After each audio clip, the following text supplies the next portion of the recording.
11th class जो lesson हम लोग पढ़ रहे हैं वो है सदिश विश्लेषण। उस लेसन में जो आगे का टॉपिक है बच्चों वो है हमारा सदिश योग का समांतर चतुर्भुज का नियम। इससे पहले वाले वीडियो में मैंने आपको बताया कि हम दो सदिशों को कैसे जोड़ सकते हैं। उसके लिए एक मैंने आपको बहुभुज विधि बताई थी, एक त्रिभुज का नियम बताया था। ये है समांतर चतुर्भुज का नियम। इस नियम के अनुसार बच्चों क्या है कि यदि किसी कण पर दो वेक्टर्स समांतर चतुर्भुज की भुजाओं के अनुदिश कार्य करते हैं, मान लो एक वेक्टर ए है, ये बी है, और ये अगर हमारा समांतर चतुर्भुज की दिशाओं के अनुदिश अगर कार्य कर रहे हैं तो इन दोनों का जो परिणामी होगा वो उस चतुर्भुज के विकर्ण के अनुदिश निरूपित होगा परिमाण और दिशा में, और वो विकर्ण इन दोनों वेक्टर्स के कटान बिंदु से होकर जाना चाहिए। ये हमारा समांतर चतुर्भुज का नियम है। समांतर चतुर्भुज का नियम क्या कहता है कि यदि किसी कण पर दो वेक्टर्स समांतर चतुर्भुज की भुजाओं के अनुदिश कार्य करते हैं तो उनका परिणामी यानी कि उनका रिजल्टेंट परिमाण और दिशा में उस चतुर्भुज के उस विकर्ण द्वारा निरूपित होगा जो इन दोनों के प्रतिच्छेद बिंदु से होकर गुजरता है। ठीक है, तो ये विकर्ण हमने माना, तो जो आर वेक्टर होगा वो हमारा इस विकर्ण के अनुदिश निरूपित होगा। अब हम कैसे प्रूव करेंगे इसको? हमने क्या किया कि हमने इसको ओ माना, इसको ए माना, इसको बी माना और इसको सी माना, और या हमने इसको चलिए ठीक है बी ए और सी माना। इससे हमने क्या किया, इस ओ ए पर हमने लंब डाला, इसको हमने आगे ई तक बढ़ा दिया। ठीक, तो जो हमारा जो त्रिभुज ओ बी ई है ये हमारा राइट एंगल ट्राइंगल हो गया। उस राइट एंगल ट्राइंगल में ये एंगल मेरा 90 डिग्री का हो गया। तो हाइपोटेन्यूज थ्योरम से जो ओ बी स्क्वायर होगा वो O E square plus E B square के बराबर होगा, है ना। पाइथागोरस थ्योरम हमारी क्या कहती है? पाइथागोरस थ्योरम के अकॉर्डिंग जो कर्ण का वर्ग होता है, कर्ण का वर्ग बराबर लंब का वर्ग बटे आधार का वर्ग। अभी जो ओ ई है, इस ओ ई को हम ब्रेक करके लिख सकते हैं ओ ए प्लस ए ई। तो हमने इसको यहाँ पे लिख दिया ओ ए प्लस ए ई का स्क्वायर प्लस ये हो गया ई बी का स्क्वायर। अब इसको हम ए प्लस बी को होल स्क्वायर से खोल देंगे, तो जगह O A square plus A E square plus 2OA into A E plus E B का स्क्वायर। अब A E square E B square एक साथ लिख लो, O A square plus A E square plus E B square, इन दोनों को मैंने एक साथ लिखा, प्लस 2OA इंटू ए ई। अब अगर ट्राइंगल ए ई बी लिया जाए तो ये भी राइट एंगल ट्राइंगल है। राइट एंगल ट्राइंगल में ये हमारा कर्ण हो गया, ये लंब हो गया, ये आधार हो गया। तो in triangle A E B अगर पाइथागोरस थ्योरम लगाते हैं तो ए बी का स्क्वायर बराबर A E square plus E B square. तो इसकी जगह हम यहाँ पर क्या लिख सकते हैं? ए बी स्क्वायर लिख सकते हैं। तो ये हमारी इक्वेशन क्या बन जाएगी? ये हो जाएगी, इक्वेशन 1 है, ये इक्वेशन 2 है, ये ओ बी स्क्वायर के बराबर है। तो from equation 1 and 2 O B square बराबर क्या हो जाएगा? ओ ए स्क्वायर, इस पूरे की जगह हम ए बी स्क्वायर लिख सकते हैं, plus A B square plus 2OA into A E. ठीक, अब ओ ए तो हमें पता है, ए इसका मैग्नीट्यूड ए है, और ए ई इसका मैग्नीट्यूड हमको नहीं मालूम, लेकिन हमें ए बी का मैग्नीट्यूड पता है कि ये बी है, क्योंकि ये दोनों कैसे हैं? समांतर त्रिभुज की भुजाओं के अनुदिश। तो ये भी हमारा क्या होगा? ये भी हमारा बी वेक्टर हो जाएगा। तो in triangle A E B अगर हम लें, ये इन ट्राइंगल ए ई बी यहाँ पर हम लेते हैं अगर, ठीक, तो हमें किसका मान निकालना? ए ई का मान। ए ई का मान मुझे पता नहीं, तो ए ई अपॉन ए बी, ये क्या होगा? कॉस। तो कॉस, अगर इस एंगल को हम थीटा मान लें कि ये एंगल अगर मेरा थीटा है, अगर दोनों वेक्टर्स के बीच का एंगल अगर थीटा है तो ये एंगल भी मेरा कैसा हो जाएगा? थीटा, क्योंकि पैरेलल लाइन है। और ये कैसी होगी? मेरी एक तिर्यक रेखा हो गई। तो ये जो एंगल होगा ये मेरा क्या होगा? थीटा होगा, क्योंकि संगत कोण होगा, है ना। तो ये एंगल मेरा थीटा हो जाएगा। तो ए कॉस थीटा बराबर क्या होगा, ए ई अपॉन ए बी। यहाँ से ए ई बराबर क्या हो जाएगा, ए बी कॉस थीटा, और ए बी मेरा बी के बराबर है, तो ये हो गया मेरा बी कॉस थीटा। अब सारी वैल्यूज़ को यहाँ पर रख दो। ओ बी को बच्चों हमने पता है ओ बी, ये ओ बी मेरा क्या रिजल्टेंट आर है ना। तो हम यहाँ पर ओ बी की जगह क्या लिख सकते हैं, आर। तो ये जगह आर स्क्वायर बराबर, यहाँ हम वेक्टर नहीं लगाएंगे, क्यों, क्योंकि वो डायरेक्शन और मैग्नीट्यूड दोनों को रिप्रेजेंट कर रहा है, और यहाँ पर हम खाली मैग्नीट्यूड अभी लेकर चल रहे हैं।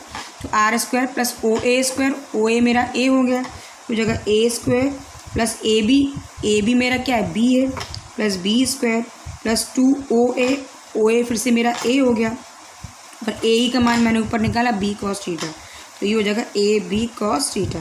यानी कि आर बराबर हो जाएगा मेरा under root A square plus B square plus 2ab cos theta. तो अगर आपको वेक्टर्स ए और बी पता हो तो रिजल्टेंट का मैग्नीट्यूड आप इस फॉर्मूले से निकाल सकते हो। अब ये जो रिजल्टेंट है, ये रिजल्टेंट ए वेक्टर से कितना एंगल बना रहा है, मैंने मान ली अल्फा एंगल बना रहा है, इस अल्फा का मान मुझे निकालना है। तो हम कैसे निकालेंगे, इस ट्रायंगल ओ ई बी में लेके चलें तो tan अल्फा बराबर क्या हो जाएगा, बी ई अपॉन ओ ई।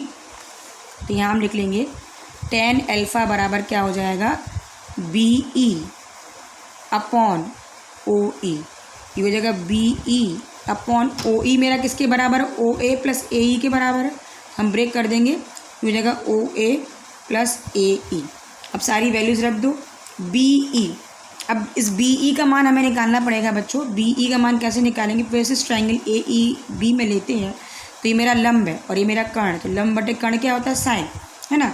तो in triangle A E B, B E upon A B is equal to क्या होगा, साइन थीटा। तो बी ई बराबर हो जाएगा ए बी साइन थीटा, यानी कि बी साइन थीटा। अब सारी वैल्यूज हमको पता हो गई, बी ई पता है, ओ ए है और ए ई पता है, बी कॉस थीटा ये रखा है। सारी वैल्यूज़ को यहाँ पर रख दो, तो हो जाएगा मेरा tan अल्फा बराबर बी ई की वैल्यू हमने क्या निकाली, B sine theta upon O A की वैल्यू मैंने ए निकाली प्लस ए ई, और ए ई मेरा क्या है, बी कॉस थीटा। तो यहाँ से आप रिजल्टेंट का एंगल निकाल सकते हो, और जो फॉर्मूला ये था आर बराबर under root A square plus B square, इससे आप क्या निकाल सकते हो, रिजल्टेंट निकाल सकते हो। अब इसमें कई सारे केस होते हैं बच्चों। पहला केस हमने लिया कि अगर थीटा बराबर 0 डिग्री है, थीटा बराबर 0 डिग्री, इसका मतलब क्या है कि जो ए वेक्टर है और जो बी वेक्टर है दोनों ही कैसे हैं, हमारे एक ही डायरेक्शन में, तभी थीटा मेरा 0 होगा। तो हमारा जो फॉर्मूला था आर बराबर अंडर रूट, हमने लिखा था A square plus B square plus 2ab cos theta. इसमें वैल्यू रख दो, थीटा की वैल्यू 0 डिग्री रख देंगे तो आर बराबर हो जाएगा अंडर रूट अगर A square plus B square plus 2ab cos 0 की वैल्यू 1 होती है, हो जाएगा under root A square plus B square plus 2ab, हो जाएगा under root A plus B का होल स्क्वायर। और ए प्लस बी का होल स्क्वायर आप जब इसका अंडर रूट होगा तो हमें आर बराबर क्या मिल जाएगा, ए प्लस बी के बराबर हमको मिल जाएगा, है ना। इसका मतलब ये हुआ कि अगर दो वेक्टर सेम डायरेक्शन में हैं तो उनका जो रिजल्टेंट होगा वो उनके योग के बराबर होगा, ठीक। और दिशा क्या होगी, दिशा अगर निकाली जाए तो tan अल्फा बराबर क्या होगा, बी साइन 0 अपॉन ए प्लस बी कॉस 0। अब बी साइन 0 की वैल्यू तो 0 होती है, तो ये पूरी वैल्यू मेरी 0 हो गई, और ये tan 0 की वैल्यू होती है, तो अल्फा बराबर हो गया 0 डिग्री। इसका मतलब ये होगा जो रिजल्टेंट होगा वो भी क्या होगा, इसी डायरेक्शन में होगा और इन दोनों के योग के बराबर होगा, ठीक, क्योंकि अल्फा की वैल्यू मेरी 0 डिग्री आ गई। तो पहला केस हो गया। इसी तरीके से अगर हम थीटा की वैल्यू 90 डिग्री रखते हैं, अगर हम यहाँ पर थीटा की वैल्यू को 90 डिग्री रख दें तो आर बराबर हो जाएगा under root A square plus B square plus 2ab cos 90, और कॉस 90 की वैल्यू होती है 0, तो ये पूरा टर्म मेरा 0 हो जाएगा, यानी कि आर बराबर क्या बचेगा, under root A square plus B square, ठीक। अब tan अल्फा की वैल्यू कैसे निकालेंगे, tan अल्फा बराबर होता है बी साइन थीटा अपॉन ए प्लस बी कॉस थीटा, यानी कि बी साइन 90 अपॉन ए प्लस बी कॉस 90। साइन 90 की वैल्यू तो 1 हो गई। तो यहाँ से मेरा क्या आ गया, ऊपर से तो आ गया बी अपन कॉस 90 की वैल्यू होती 0, तो ये टर्म मेरा पूरा 0 हो जाएगा। यहाँ से क्या बचेगा ए। तो यहाँ से tan अल्फा बराबर क्या हो गया, tan अल्फा बराबर मेरा आ गया बी अपॉन ए।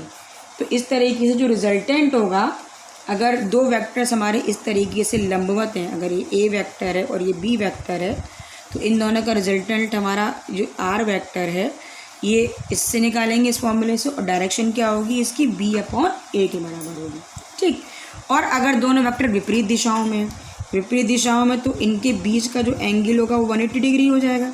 यानी एक वेक्टर तो इस तरीके से हो गया और दूसरा वेक्टर मेरा इस डायरेक्शन में हो गया। तो थीटा की वैल्यू क्या होगी मेरी 180 डिग्री।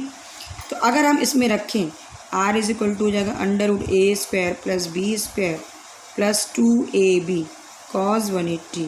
कॉस 180 की वैल्यू बच्चों होती है -1, तो ये हो जाएगा √a² plus b² minus 2ab, और ये होता है √a - b का होल स्क्वायर, यानी कि ये a - b के बराबर आ गया।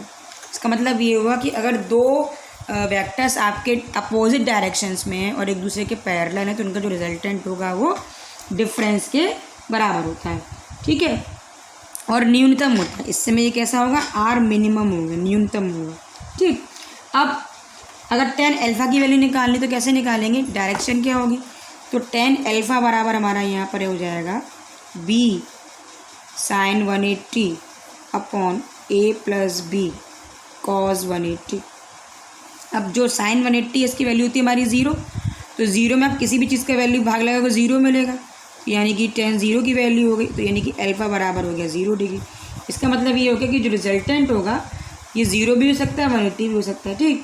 अब इसका मतलब ये होगा जो अल्फा जो रिजल्टेंट होगा वो हमारा क्या होगा, वो उनके डिफरेंस के बराबर होगा और बड़े वेक्टर की दिशा में होगा। यहाँ अल्फा की वैल्यू 0 डिग्री का मतलब ये है यहाँ पर जो रिजल्टेंट होगा वो बड़े वेक्टर की दिशा में होगा।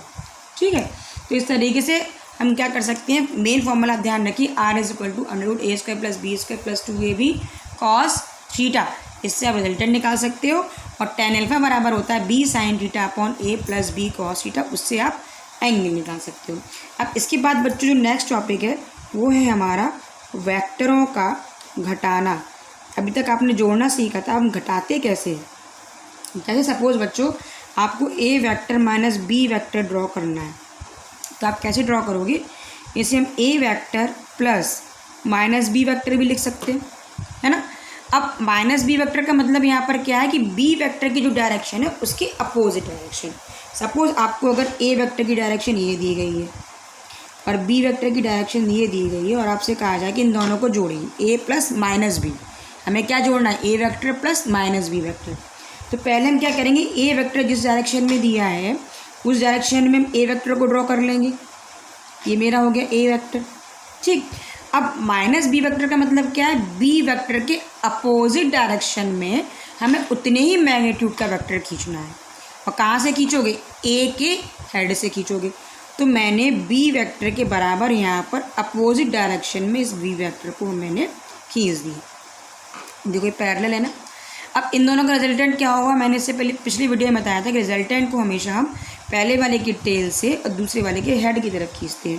तो जो रिजल्टेंट होगा मेरा, ये मेरा रिजल्टेंट होगा आर वेक्टर, और ये किसके बराबर हो जाएगा, ये a vector plus minus b vector के, यानी कि a vector minus b vector के बराबर होगा। ठीक। अच्छा, ये तो हमने a vector minus b vector खींचा। अगर हम कहें कि b vector minus a vector draw करो, तो क्या करोगे, इसके लिए हम फिर से वही करेंगे। b vector minus a vector का मतलब क्या है कि b वेक्टर तो ये हो गया, प्लस माइनस को हमने अंदर ले लिया माइनस का a वेक्टर। तो उसके लिए पहले b वेक्टर ड्रॉ करना पड़ेगा। b वेक्टर मेरा ऊपर की तरफ है, तो मैंने इस b वेक्टर को ऊपर की तरफ ऐसे ड्रॉ किया। ठीक। अब माइनस a वेक्टर का मतलब क्या है, a वेक्टर के अपोजिट डायरेक्शन में मुझे वेक्टर खींचना है, लेकिन लेंथ मेरी इसके बराबर होगी। तो मैंने b के हेड से और अपोजिट डायरेक्शन में मैंने ये क्या किया, a वेक्टर को ड्रॉ कर दिया। अब जो रिजल्टेंट होगा वो b के टेल से a के हेड की तरफ होगा। तो ये मेरा क्या हो गया, ये मेरा रिजल्टेंट हो गया r डैश वेक्टर। और ये किसके बराबर है, B vector plus minus A vector के, यानी कि B vector minus A vector के। अब बच्चों दोनों पिक्चर्स में आप देख सकते हो ये मेरा आर वेक्टर है और ये मेरा आर डैश वेक्टर है। दोनों ही वेक्टर्स कैसे हैं, एक दूसरे के पैरेलल तो हैं लेकिन इनकी डायरेक्शन अपोजिट है। इसका मतलब ये हुआ कि जो आर वेक्टर होगा वो माइनस आर डैश वेक्टर के बराबर है ना। इसका मतलब हमने ये निकाला कि A vector minus B vector is not equal to B vector minus A vector. मतलब जब दो वेक्टर्स को घटाया जाता है तो वो क्रम विनिमय के नियम का पालन नहीं करते हैं। तो इस तरीके से हमें प्रूव कर सकते हैं इनका जो रिजल्टेंट होगा वो क्या होगा, आपस में अपोजिट डायरेक्शन में होगा। अब इसके बाद बच्चों आता है हमारा कि अगर मुझे किसी वेक्टर को दो कंपोनेंट्स में डिवाइड करना है ना, उसकी दो रेजोल्यूशन निकालने, तो हम कैसे निकालेंगे। तो यहाँ नेक्स्ट जो टॉपिक है वो है हमारा वेक्टर का वियोजन। वेक्टर का वियोजन, इसका मतलब क्या होता है वेक्टर का वियोजन। सपोज आपको कोई वेक्टर ये दिया है, ए वेक्टर दिया है सपोज, और इस वेक्टर को मुझे ऐसे दो वेक्टर्स में डिवाइड करना है कि इनका जो कंबाइंड इफेक्ट है वो ए वेक्टर के बराबर है। तो जब हम इस वेक्टर को ऐसे दो वेक्टर्स में डिवाइड करते हैं कि जो परस्पर कैसे हो, लंबवत हो, मतलब एक वेक्टर मेरा ये हो गया और एक वेक्टर ये हो गया, तो ये दोनों वेक्टर क्या है, आपस में लंबवत है और इन दोनों का जो कंबाइंड इफेक्ट है वो ए वेक्टर के बराबर है। तो इन दोनों वेक्टर्स को हम इस ए वेक्टर के रेक्टेंगुलर कंपोनेंट या आयताकार घटक कहते हैं। आयताकार क्यों कहा, क्योंकि ये जो घटक है आपस में एक दूसरे के लंबवत है। इसको बोला जाता है क्षैतिज घटक और इसको बोला जाता है लंबवत घटक, हॉरिजॉन्टल कंपोनेंट और वर्टिकल कंपोनेंट। ठीक, अब मैंने बताया भी तो आप लोग घटक क्या होते हैं कि जब चाहे तो आप लिख लीजिए कि यदि हम किसी वेक्टर को ऐसे दो वेक्टरों में वियोजित करें, दो वेक्टरों में वियोजित करें जो परस्पर लंबवत हों तथा इनका संयुक्त प्रभाव वही है जो दिए हुए अकेले वेक्टर का है, तब इन वेक्टरों को दिए गए वेक्टर का आयताकार घटक, इंग्लिश में बोलते हैं इसको रेक्टेंगुलर कंपोनेंट्स कहते हैं। तो ये जो दो मेरे होंगे, अगर यहाँ मैं ओ ले लूँ और मैंने क्या किया कि ये इससे मैंने इस पर लम्ब डाला, ये मेरा हो गया पी, और इस पर मैंने लम्ब डाला, ये मेरा हो गया क्यू, ये एक्स एक्सिस है, ये वाई एक्सिस। तो ओ पी वेक्टर और ओ क्यू वेक्टर दोनों क्या होंगे, एक दूसरे के लंबवत हैं। तो ये इस ए वेक्टर के क्या होंगे, रेक्टेंगुलर कंपोनेंट होंगे। इस ओ पी वेक्टर को हम कहेंगे हॉरिजॉन्टल कंपोनेंट और ओ क्यू वेक्टर को कहेंगे वर्टिकल कंपोनेंट। ठीक, अच्छा, ये जो हॉरिजॉन्टल कंपोनेंट है इसको मैंने मान लिया ये ए एक्स वेक्टर है, और जो वर्टिकल कंपोनेंट है इसको मैंने मान लिया ए वेक्टर, ए वाई वेक्टर है। तो जो ए वेक्टर होगा वो ए एक्स वेक्टर प्लस ए वाई वेक्टर के बराबर होगा डेफिनेशन से। ये मैंने बताया ना कि इन दोनों का संयुक्त प्रभाव ए वेक्टर के बराबर होगा। ठीक, अब ये जो ए एक्स वेक्टर है इसका मान हम कैसे निकालेंगे। हमने माना कि जो ए एक्स वेक्टर है, इस ए एक्स वेक्टर का जो मैग्नीट्यूड है वो हमने मान लिया ए एक्स है। ठीक, और ए वाई वेक्टर का जो मैग्नीट्यूड हमने माना वो हमने मान लिया क्या है, ए वाई है। ठीक, तो ए एक्स वेक्टर को चूंकि हमने क्या किया, एक्स एक्सिस के डायरेक्शन में लिया है, तो इस डायरेक्शन में जो आपका यूनिट वेक्टर होता है वो हमारा आई वेक्टर होता है, ठीक। और जो वाई डायरेक्शन में यूनिट वेक्टर होता है वो हमारा क्या होता है, जे कैप होता है। तो एक्स डायरेक्शन में जो टोटल वेक्टर होता है ए एक्स वेक्टर किसके बराबर हो जाएगा, मैग्नीट्यूड इनटू डायरेक्शन। मैग्नीट्यूड हमारा ए एक्स है, डायरेक्शन हमारी क्या है, आई कैप, ठीक। तो जो ए एक्स वेक्टर होगा वो ए एक्स आई के क्या होगा, बराबर होगा। इसी तरीके से जो ए वाई वेक्टर होगा, मैग्नीट्यूड हमारा क्या है, ए वाई है, और जो डायरेक्शन होगी ऊपर की तरफ क्या है, यूनिट वेक्टर की डायरेक्शन जे है, तो ये हमारा क्या होगा, जे कैप। तो इस तरीके से जो ए वेक्टर होगा हमारा वो किसके बराबर होगा, ए एक्स आई प्लस ए वाई जे। बच्चों ध्यान रखना, इस पर मैंने वेक्टर नहीं लगाया, इसका मतलब ये क्या रिप्रेजेंट कर रहा है, मैग्नीट्यूड को रिप्रेजेंट कर रहा है। जब हम किसी चीज़ का वेक्टर नहीं लगाते तो वो मैग्नीट्यूड को रिप्रेजेंट करता है, ठीक। तो जब हमने ए वेक्टर को एक्स वाई प्लेन में लिया तो मेरे जो कंपोनेंट मिले वो मुझे क्या मिले, ए एक्स आई प्लस ए वाई जे मिला। तो अगर हम 3D डायमेंशन में लेते हैं तो 3D डायमेंशन में क्या होगा, 3D स्थिति में जो ए वेक्टर होगा हमारा वो किसके बराबर हो जाएगा, इसी प्रकार से ये हमारा ए एक्स आई प्लस ए वाई जे प्लस ए जेड के, हम इसको इस तरीके से लिख सकते हैं, ठीक। अब मुझे ए एक्स और ए वाई का मान निकालना है। जैसे मैंने बताया कि इसका जो मैग्नीट्यूड है वो ए एक्स है, यानी कि यहाँ से यहाँ तक की दूरी मेरी ए एक्स है ना, और इस ए वेक्टर का मैग्नीट्यूड मैंने ए मान लिया। तो ए एक्स अपॉन ए, अगर इस एंगल को हम थीटा मान लें तो इस ए एक्स अपॉन ए मेरा कॉस के बराबर होगा, है ना।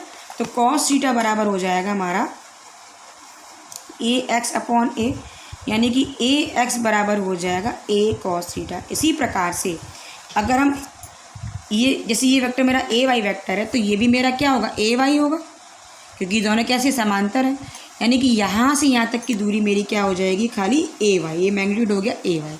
तो ए वाई अपॉन ए, यानी कि लंब बटे कर्ण मेरा साइन होता है ना। तो यहाँ से साइन थीटा बराबर मेरा क्या बन जाएगा, ए वाई अपॉन ए, यानी कि ए वाई बराबर हो जाएगा मेरा ए साइन थीटा। तो इस तरीके से अगर कोई वेक्टर आपको इस तरीके से दिया गया है और अगर ये एंगल थीटा है तो इस ए वेक्टर का जो ए कॉस थीटा होगा वो हॉरिजॉन्टल कंपोनेंट होगा और ये ए एक्स के बराबर होगा, और इसका जो वर्टिकल कंपोनेंट होगा वो ए वाई के बराबर होगा, वो मेरा क्या होगा, ए साइन थीटा।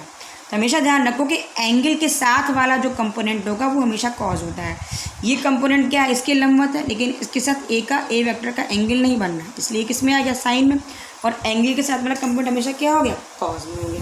तो अगर हम इन दोनों इक्वेशन को, इक्वेशन 1 और इक्वेशन 2 है, अगर हम इनको स्क्वायर करके जोड़ें 1 और 2 को, तो हमें क्या मिलेगा, इक्वेशन 1 व 2 को स्क्वायर करके जोड़ने पर, जो आप इनको स्क्वायर करके जोड़ोगे तो लेफ्ट हैंड साइड में ए एक्स स्क्वायर प्लस ये हो जाएगा ए वाई स्क्वायर, ये क्या ए कॉस थीटा, ये हो जाएगा मेरा ए कॉस थीटा का होल स्क्वायर प्लस ये हो जाएगा ए साइन थीटा का होल स्क्वायर, यानी कि ये हो गया मेरा A square cos square theta plus A square sine square theta. यहाँ ए स्क्वायर को कॉमन ले लेंगे, देगा cos square theta plus sine square theta, और इसकी वैल्यू होती है 1। तो यहाँ से मुझे ए एक्स स्क्वायर प्लस ए वाई स्क्वायर बराबर क्या मिल गया, ए स्क्वायर, यानी कि ए बराबर हो जाएगा अंडर रूट ए एक्स का स्क्वायर प्लस ए वाई का स्क्वायर। तो अगर आपको ए एक्स और ए वाई की वैल्यू पता हो तो आप रिजल्टेंट ए का मान भी निकाल सकते हो, ठीक। उल्टा भी कर सकते हो, अगर आपको ए पता है तो ए एक्स और ए वाई की वैल्यू निकाल सकते हो, एंगल पता हो ए कॉस थीटा और ए साइन थीटा से। और अगर आपको ए एक्स और ए वाई की वैल्यू पता है तो आप ए का मान इस फॉर्मूले से निकाल सकते हो। अब एंगल मुझे निकालना है अगर टेन थीटा, तो मैं कैसे निकालूंगी, मैं इक्वेशन 2 में इक्वेशन 1 का डिवाइड कर देती हूँ। तो यहाँ क्या हो जाएगा, ए वाई ये इसके नीचे आ जाएगा, ए वाई अपॉन ए एक्स, और ए कॉस थीटा इसके नीचे आ जाएगा, ठीक। तो इक्वेशन 2 में यहाँ हम लिखेंगे इक्वेशन 2 में 1 का डिवाइड करने पर हो जाएगा ए वाई अपॉन ए एक्स बराबर हो जाएगा A sine theta upon A cos theta, इससे ए कट गया, यानी कि tan थीटा बराबर क्या हो जाएगा AY/AX। तो अगर आपको AY और AX की वैल्यू पता हो, मतलब अगर आपको कोई वेक्टर ये दिया जाए और कहा जाए इस A वेक्टर की वैल्यू को आप निकालिए और आपको यहाँ पर AX की वैल्यू दी गई है और AY की वैल्यू दी गई है, तो आप रिजल्टेंट कैसे निकालोगे? A बराबर √AX² प्लस AY², इसी तो रिजल्टेंट निकाल लेंगे। और एंगल ये अगर ये निकालना है तो हम इस फॉर्मूले से निकाल लेंगे। तो इस तरीके से अगर आपको AX और AY की वैल्यू दी गई तो A वेक्टर की वैल्यू को निकाल सकते हो। A वेक्टर का मैग्नीट्यूड कितना होगा और डायरेक्शन कितनी होगी। ठीक, ये तो हमारे जो 2 डायमेंशन में हो गया। अगर 3 डायमेंशन में हो तो 3 डायमेंशन में जो A होगा हमारा, अगर A वेक्टर बराबर क्या है, A वेक्टर बराबर AXI plus AYJ plus AZK है, तो यहाँ से जो A वेक्टर का मॉड, मैं पिछले वीडियो में बता चुकी, मॉड का मतलब होता है इसका मैग्नीट्यूड। इसे हम सिंपल A भी लिख सकते हैं। तो ये किसके बराबर हो जाएगा? इसी तरीके से ये हो जाएगा हमारा √AX² plus AY² plus AZ²। हम इस तरीके से क्या कर सकते हैं, इसके मैग्नीट्यूड को निकाल सकते हैं। ठीक, अगर मुझे A वेक्टर की दिशा में कहा जाए यूनिट वेक्टर निकालो, तो यूनिट वेक्टर हम कैसे निकालेंगे? A बराबर हो जाएगा A vector upon A vector का मॉड। ठीक, यूनिट वेक्टर का मतलब क्या होता है कि अगर हम वेक्टर में उसके मैग्नीट्यूड का डिवाइड कर दें तो हमें यूनिट वेक्टर मिल जाएगा, है ना। एकांक सदिश क्या होता है? डायरेक्शन ही तो होती है एक तरीके की। तो डायरेक्शन मतलब डायरेक्शन और मैग्नीट्यूड, इन दोनों को मल्टीप्लाई करने पर वेक्टर मिलता है ना। तो डायरेक्शन अगर निकालनी तो क्या करोगे, हम वेक्टर में मैग्नीट्यूड का डिवाइड कर देंगे तो मुझे डायरेक्शन मिल जाएगी। तो यहाँ से ये क्या हो जाएगा मेरा, ये हो जाएगा AXI plus AYJ upon √AX² plus AY²। तो हम इस तरीके से क्या कर सकते हैं, यूनिट वेक्टर को निकाल सकते हैं। सपोज अगर आपको क्वेश्चन दिया जाए, जैसे अगर आपको दिया जाए कि A वेक्टर बराबर मेरा है 3I plus 2J minus K और आपसे कहा जाए यूनिट वेक्टर निकालिए, इसका मैं परिमाण निकालिए, यूनिट वेक्टर निकालिए। तो परिमाण कैसे निकालोगे? इसका जो मॉड होगा वो अंडर किसके बराबर होता है, AX² plus AY² plus AZ² के बराबर होता है। और इसको हम किससे कंपेयर करेंगे, यहाँ पर AXI plus AYJ plus AZK। अगर हम इससे कंपेयर करें तो जो AX है इसकी वैल्यू तो 3 है, AY की वैल्यू 2 है और AZ की वैल्यू यहाँ कोई नंबर नहीं तो -1। यहाँ वैल्यूज़ को रख दो। IJK के जो कोफिशिएंट्स है वो AXYZ की वैल्यू है, तो ये 3 का स्क्वायर हो गया। AY क्या होगा, 2 का स्क्वायर हो जाएगा। और जो AZ होगा, क्योंकि यहाँ कोई नंबर नहीं है और माइनस साइन है, तो हो जाएगा -1 का स्क्वायर। IJK के जो कोफिशिएंट मतलब इनके साथ के जो नंबर होंगे वो AX, AY और AZ की वैल्यूज़ होंगे। तो ये जाएगा मेरा √3 का स्क्वायर होता है 9, 2 का स्क्वायर हो गया 1 प्लस 1, यानी कि हो गया √14। ये तो मेरा मैग्नीट्यूड आ गया। अगर यूनिट वेक्टर निकालने बोला जाए तो A बराबर क्या हो जाएगा, A vector upon A vector का मॉड। वैल्यूज़ को यहाँ पर रख दो, तो हो जाएगा 3I plus 2J minus K upon √14। ये मेरा हो गया A डायरेक्शन में यूनिट वेक्टर।